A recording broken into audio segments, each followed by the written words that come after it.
It's been like this for the last 3 hours. In the morning, in the early morning, this guy and his planer, he's working on something big for days now.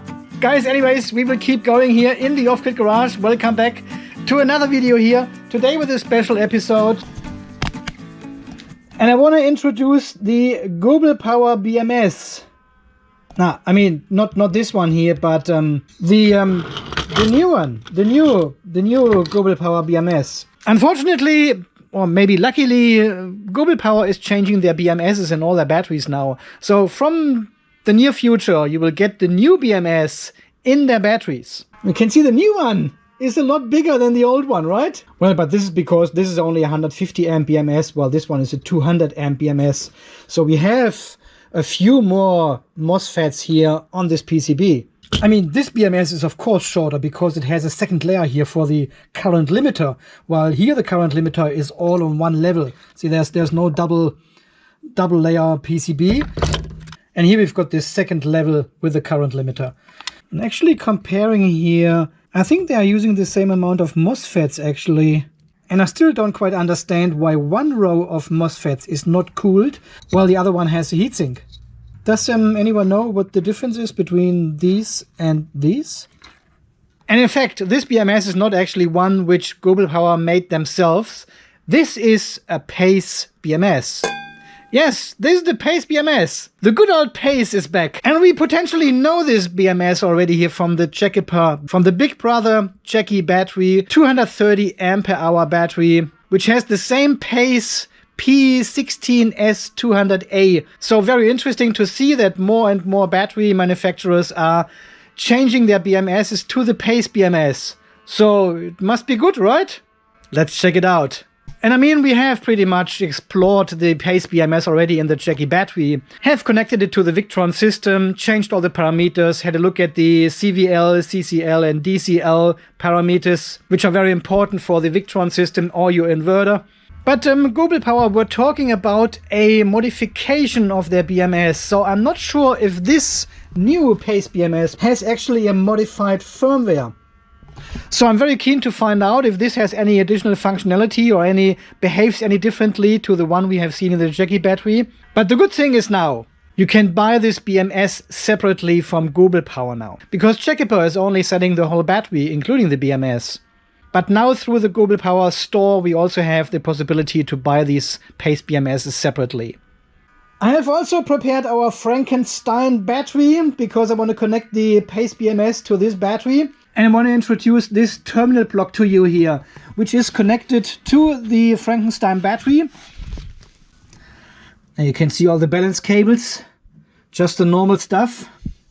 And all these balance cables from the battery cells, they terminate now on this terminal block here. And this is actually a pretty cool one because this one is fused. See there's a little glass fuse in it, a 5 amp glass fuse, which protects all my wiring afterwards. Because as you know, I'm doing a lot of testing here in the Off-Grid Garage and sometimes bad things happen. Well, now we have a 5 amp fuse here, which prevents the worst. Hopefully at least. And here on the other side, we can quickly change the balance cables, which are then connecting to any BMS we want to test. We also have our main negative lurking out here and the main positive going to a main switch before we connect to our Powerwall 2.0 here. And then we can also do different charge or discharge tests. And of course the BMS comes with the usual display, with a 4-button display, and the communication board with RS485, RS232 and CAN communication, the dry contacts for our relays on the PCB here, dip switches for paralleling batteries, and the usual state of charge, LED gauge, run, alarm and power LED and a reset button. So this is pretty much exactly the same PCB as we have seen here in the Jakiper battery. So from now on we can actually parallel the Jakiper battery with the Global Power batteries because they're both using the Pace BMS and the communication is not a problem at all. So this is pretty cool actually. And we know from the testing we have done here, we can actually combine smaller capacity batteries with larger capacity batteries without any problems. Pace BMS, Pace BMS, and then we have a Pace BMS in here as well. And the Pace BMS comes with very, very long balance cables. They are almost 1 meter long. 4 temperature sensors. And of course the Pace BMS has a 20 amp current limiter here as well. So you can actually parallel your batteries regardless of state of charge, regardless of voltage, and the BMS will take care of it. It's a safety feature with all these industrial style BMSs. It's pretty much a standard with these BMSs. Okay, let's connect the main battery negative to our ground terminal. Oh, this is not even M6. Okay, this is I don't like this. The terminals here on the Pace BMS are only M5.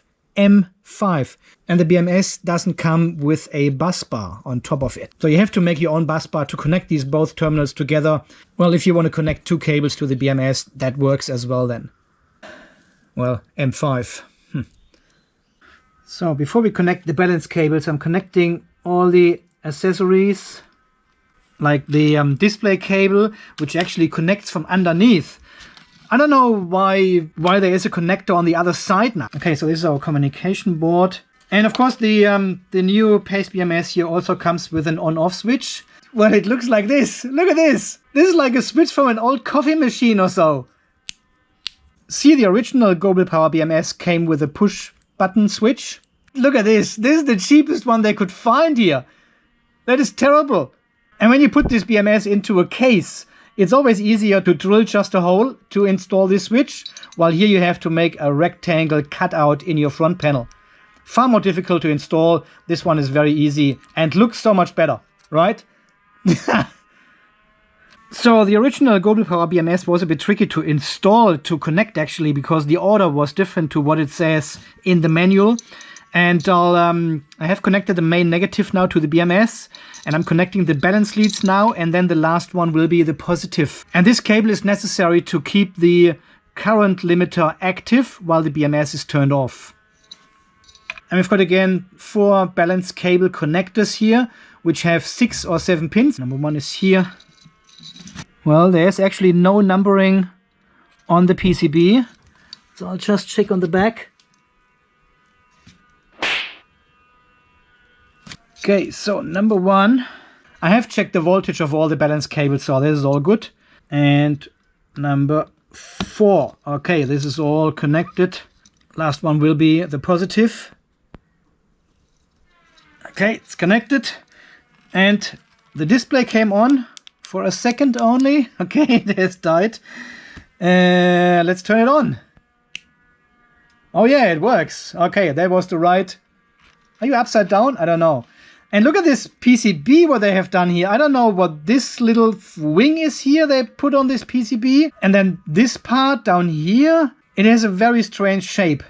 I guess this is the down button. Yep. Pack voltage. Cell voltage 38, 36, 36, 36. Should be fairly well balanced. Well, we are in the middle of the state of charge, so cell voltage don't mean anything here. All right, nothing new here. The usual display with all the information. Okay, I'll turn off the coffee machine again. This switch is insane. All right, this all works just fine. No problem. So I have now connected the Pace BMS to the Frankenstein battery.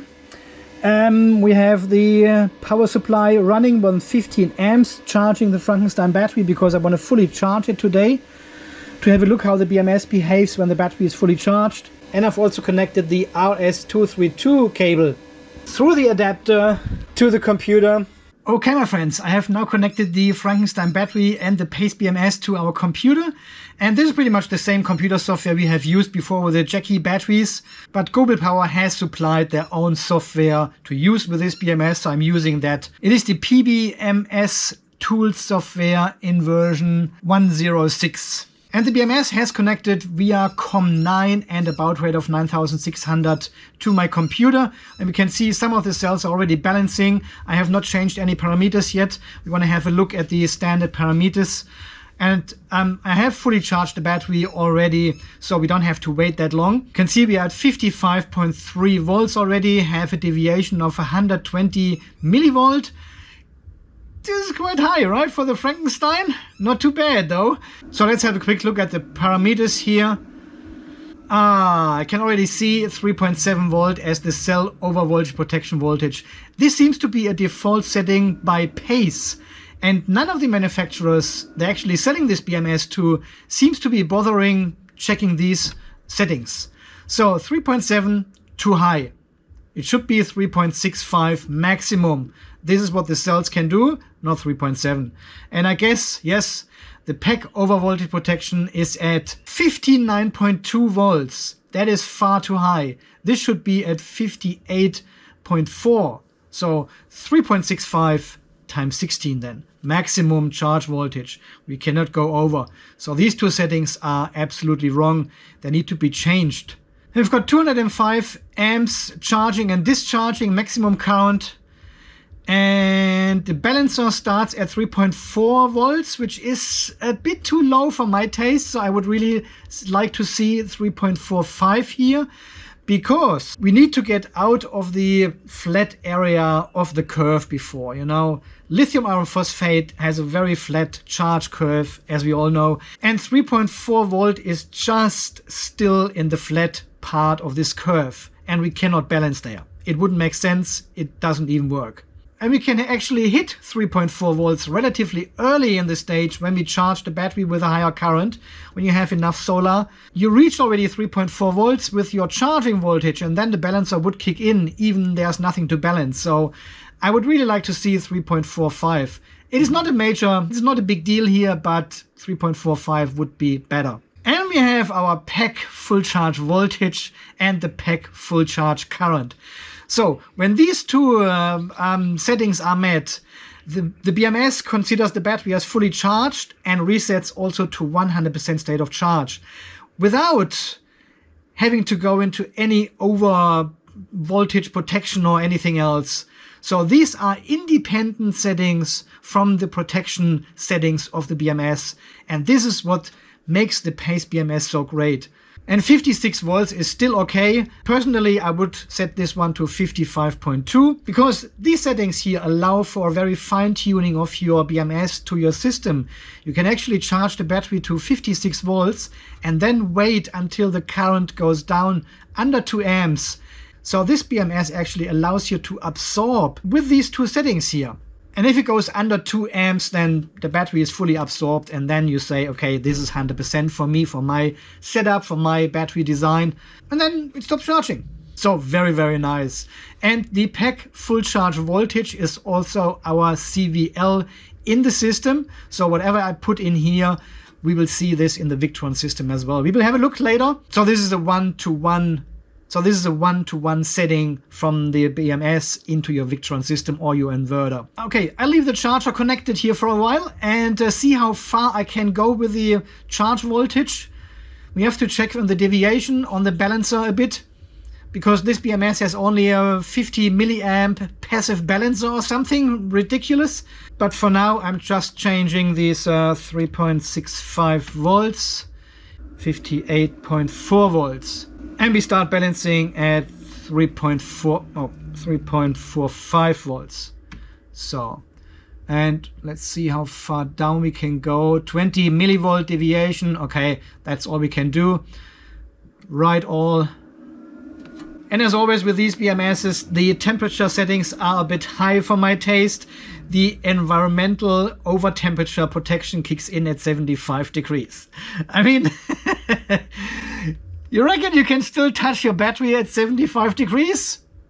Maybe just for a second. So I would set all these temperature values a lot lower than they are coming from the manufacturer, from Pace. We don't need a box temperature of 75 degrees, really not. Okay guys, let me fully charge the battery and then I'll be back. Okay, talk to you soon. Alright my friends, we have now fully charged the Frankenstein battery. But now we have reached 55.9 volts, so I cranked up the voltage a bit to see what's happening with the deviation and how the balancers are working. And what I've found is the balancer actually is a charge balancer. As soon as our current goes to 0, like just now, the balancer stops. Except, so when we are meeting the pack full charge voltage plus the pack full charge current. So we are over 56 volts, but the current is under 2 amps. It resets to 100%. This works just fine. And then in this case, the balancer stays active, as we can see here. You can see we have the state of charge of 96% now. I have actually modified our remaining capacity manually to 270 ampere hours. Let's have a look. Okay, 56.1. Okay, and now we are charging again. And when we hit 56 volts and the current goes under 2 amps, we will have 100% state of charge then. So watch that. I think I need to go 100 millivolt higher. So 56.2 I have set now. So we have reached 56 volts. And now wait for the current to go under 2 amps. And then it takes another 5-6 seconds or so until state of charge goes to 100%. And we have not triggered any alarms or any protection situation, volt, cell or pack voltage, nothing. Bang, 100%, there you go. If we hit the 56 volts now with charging from solar, it will wait until the current actually tapers off to 2 amps only, and then it says, okay, we are 100% charged. So it gives the battery actually time to absorb down to 2 amps. And then you can configure this freely, either the pack full charge voltage as well as the pack full charge current. So you can really fine tune this BMS here to your needs, which is fantastic. And you can see we have hit now the 100% state of charge. There's no current flowing anymore. So it is still continuing balancing our battery pack. So pretty much all the cells are now balancing. And let's see if we can measure a balance current actually here. So if I take cell number 1 here, there's the yellow cable. Well, there's nothing. 30, 40. And I've also tried the good old trick here to put the cable 3-4 times through my clamp meter. And there's nothing. Look at this. 20 milliamps. As if the balancer is not working at all. So I'm not sure what's going on, but this is clearly not good. Okay, let's take our CAN cable out of the battery and put it in the... There's no BMS showing up. System configuration, read. Okay, we are now... we haven't set a CAN protocol. There's nothing set. This is the RS485. And here we can actually see the Victron communication protocol. So let's do that and write. Success. Hopefully this shows up now as the BMS. May take a moment. Go into service. BMS CAN port. Network status. Is there anything going on? We are sending packages, but we are not receiving any packages here. I know what it is. The dip switch. We need to set this dip switch here, these dip switches to 1. And they are coming all on 0. So we need to push the first one up. So this is our pack number 1, our master BMS, master battery. And we can see now the communication is going on. We are sending and receiving packages. Smart BMS. Here we are, 100%. 100%. Details. Cell number 14, the lowest. Cell number 6 is the highest. Cell number 6 is our highest. Cell number 14 is our lowest. Very good, very good. One battery is online. So that looks all good. Parameters. 56 volts, 205 amp, 205 amp. And when we have a look in our spreadsheet, so we should be able to set the CVL pack full charge voltage. And this sits on 56 volts. So if we set this one to 55.9 and write this one back, we have a look. Yeah, immediately it changes it to 55.9. Perfect. perfect. The charge overcurrent alarm. Okay, let's change this one to 200. Hey, ho. Why would you do such a drop-down menu? 200, write all, go back, goes to 200. So this is a one-to-one transfer. I like the Pace BMS very much. It works flawlessly with the Victron system, and you have seen how many other inverters it supports via CAN and also RJ45. Look at this. So that is fantastic.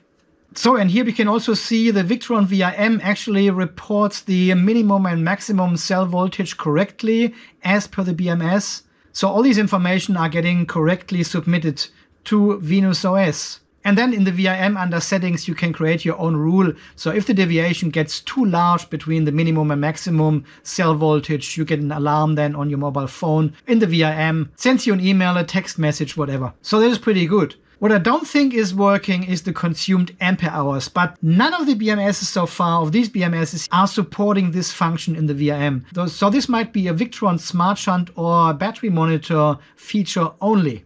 And here we can also see the graph for the minimum and maximum cell voltage, how it rises then once the battery was fully charged, and then it stays pretty much the same until we turned off the charger, and now the voltage is going down again. So I have now moved the Frankenstein battery and the Pace BMS into the corner here so I can connect them to our Powerwall 2.0 or 2.1 or something like this. And I've connected positive and negative already, but I haven't turned on the main switch. I'm too scared. Okay, let's turn off the QSO battery because this is still online to charge. And then we should be able to turn this one here on. Alright, we are back online because I want to test if the Pace BMS actually reports the DC load correctly to the Victron VRM. I still don't understand why the Seplos BMS does it and none of the other BMSs do it correctly. So what I have done now, I have installed the Frankenstein battery and the Pace BMS at our Powerwall. We have the inverter, the Xia inverter connected, and I'm using this extension cable to power the power supply, which now charges our battery shelf just as a load. I want to recycle this energy. See, it shows the DC power. So we are pulling 780, 800 watts from the Frankenstein battery through the Pace BMS, and it should show us a red bar here after a while, but for some reason it doesn't. It doesn't. See, the Tangaluma BMS was connected the whole day and charging. And you can see the red bar is as long as the yellow bar. So this would mean we have used exactly the same amount of energy as we have gained via the solar panels. And it says it here, 2.3 kilowatt hours gained from solar and 2.3 kilowatt hours used. And I haven't used any power. Well, and so far only the Seplos BMS does it right. In the Seplos BMS, all the DC power gets correctly displayed in this graph and then added to our overall consumption. The overall consumption is our AC load plus our DC load. But for some reason, okay, let's give this a few minutes here and see if this one actually increases to 2.4 kilowatt hours and if we see a red bar here. Maybe this one is fixed now because it's the firmware 2.02. We have to wait. Okay, so now the system is running for about 10 minutes on almost 1000 watts discharging DC power, and I can't see anything here at all. The state of charge is going down. Okay, let's refresh the page.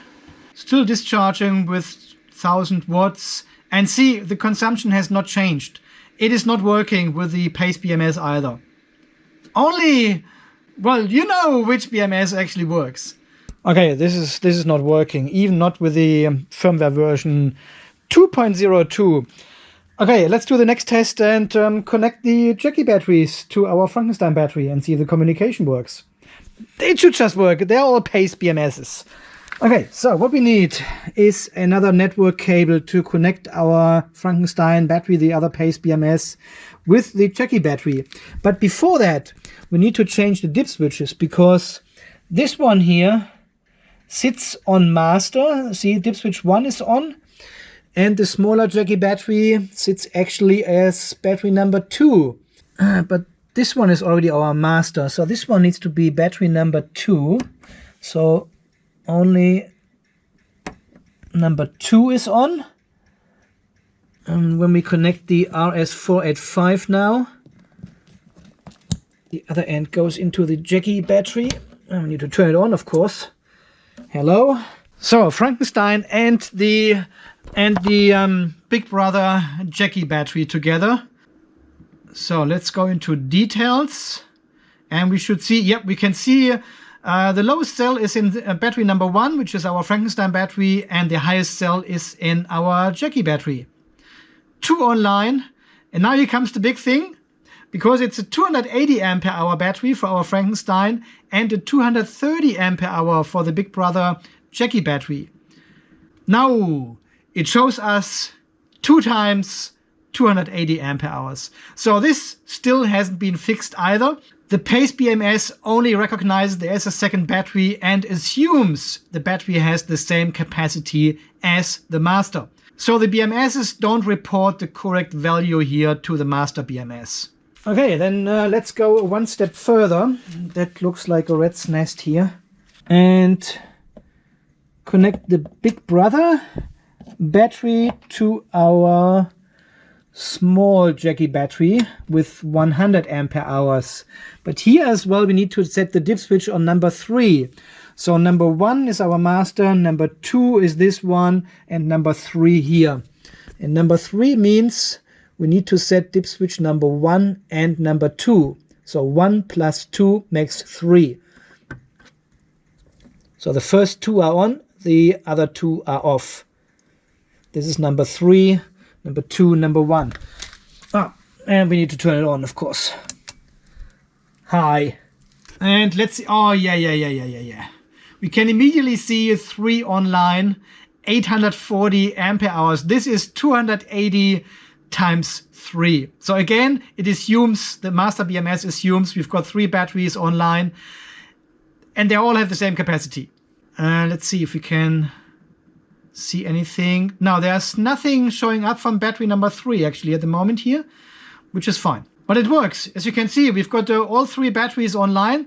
The installed capacity is not correct here, but let's see how this looks like in the VRM.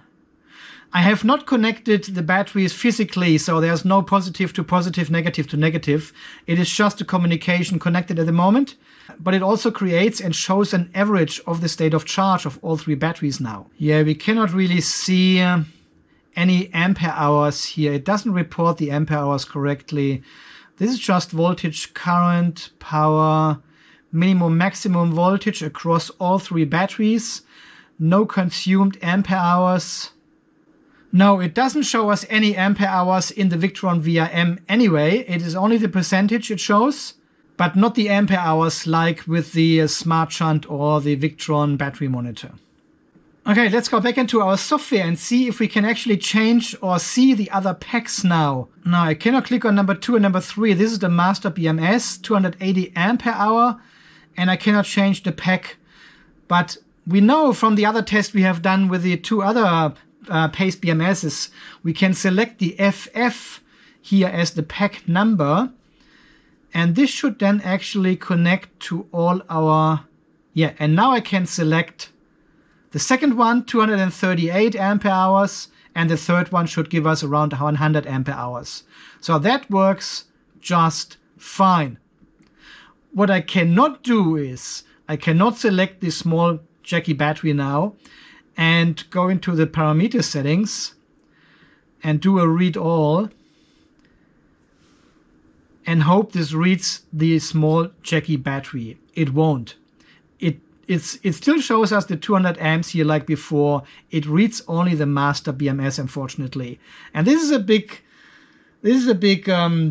not good. So to read all the parameters of the small Jackie battery, I would need to go physically to the battery and take the communication cable out of the master and put this one into the battery I want to change the settings in. And then I can change the settings of the small one. I would need to do the same again for the Big Brother Jackie battery. Put the communication cable here in the RS232 and change the settings here, and then later on put it back in the master. So this is a bit of inconvenience, I would say. I've seen videos online where people have really big towers with these Jackie batteries here. So you would need to connect to each individually to change the settings. Imagine if you want to change the settings of your balanced start voltage. You have to connect to every single battery manually. That is insane. This is not what communication should look like, right? So now you would ask, what happens if one of the batteries of our 3 batteries has different settings for the full charge voltage, for example? Well, the answer is simple. This battery will charge a bit higher than the other 2 because of its different individual settings. And the same if one battery has a lower undervoltage protection setting. Yeah, it turns off at 48 volt, for example, because I made a typo, typed in 48 instead of 40. Well, the other 2 batteries are sitting on 40 volts. This one battery sits on 48. Well, guess what? When we reach the 48, this battery will turn off. The other 2 will keep going. So there's actually nothing different between this setup and our battery banks here, which have no communication at all, nothing, zero, nada. If these 3 very different BMSs have different settings, well, they will act only for this one battery bank they are connected to. And the same is here. If the Frankenstein turns off first, well, the other 2 keep going. So, and to me, this whole communication stuff, this looks very premature, right? This is not ready yet. This is not thought through, not designed ready. So I was really expecting that I can change parameters here for every single connected battery via this one software. But no, it's not going to happen. Okay guys, I think so far this video about the Pace BMS, the P16S 200A 200 amp Pace BMS from Google Power. It's a pretty good BMS actually. I really like the BMS, I like the settings, I like the software. We can set the full charge voltage and the tail current individually, so we can really fine tune the settings in the BMS to our system. We can let the battery absorb and then reset the BMS to 100% state of charge. So this is fantastic. This is how all the BMSs should work. But as we know, they don't. And I'm really glad that Google Power has changed to the Pace BMS, because this is now compatible with the Jackie batteries, and they also sell it separately from their battery. So you can just buy the Pace BMS now for your do-it-yourself projects. And as we have seen, the communication is very easy to establish, even with a 100 amp BMS, with a 200 amp BMS, but different firmware as this one, and they all work together just fine. Of course, as we have seen, there are some limitations there in reporting to the Victron system, but they are minor. It is not like it's not working. It shows us the cell voltages in the VRM, it shows the temperatures, the state of charge combined over all 3 batteries. So you can really use these BMSs together with the Victron system, which is extremely great. Unfortunately, I still cannot use the Pace BMS here in my battery shelf because I have so much DC load connected to my power wall here and the battery shelf. It just wouldn't show this information then, and it's lost. So I'm really still reliant on the Victron Smart Shunt to capture all this information and report them correctly to the Victron VRM. I'll give this information back to Google Power as well, so maybe there is a software tweak they can do on the Pace BMS to enable this somehow. But I wouldn't say it is a problem with the Victron system, because it works with the Seplos BMS just fine. All the Seplos BMSs report the DC voltage or the DC load correctly and add this to the overall consumption, including the AC load. So cannot be a problem with the Victron system, right? Must be how the data is coming from the BMS to the Victron system. So something is not right there, something is not correctly set, I don't know. This is not up to me to figure out. I'll give this information to Google Power. I've given this information already to Jackie battery, so they are hopefully working on a solution as well. Or maybe not.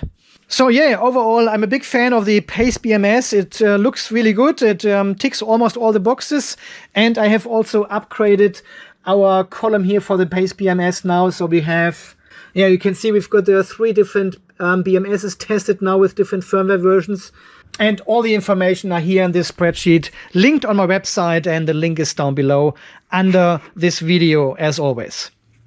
Okay guys, I would say thank you so much for watching. Thanks for all your great support, for all these wonderful and beautiful people who have donated money to the channel here, keeping the show going, buying me a beer. Thank you so much for that. And until the next video guys, when we do something completely different again. And this is the big one then. This is the big video. You can see I've got the crane already set up here. I haven't seen any other videos online about these batteries. I want to show you then. And also about this brand new BMS, never shown anywhere on the internet. So hopefully I can get this all done over the weekend now and show you the result next week. I'm really excited. I'm really pumped. Guys, until then, you stay charged, stay safe, and thanks again for watching. See you then. Bye-bye. I linked the Pace BMS under the video as well. I'm not sure if they have actually a coupon code for this BMS. I'll ask them. All the information under the video. As always, thanks guys. See you then.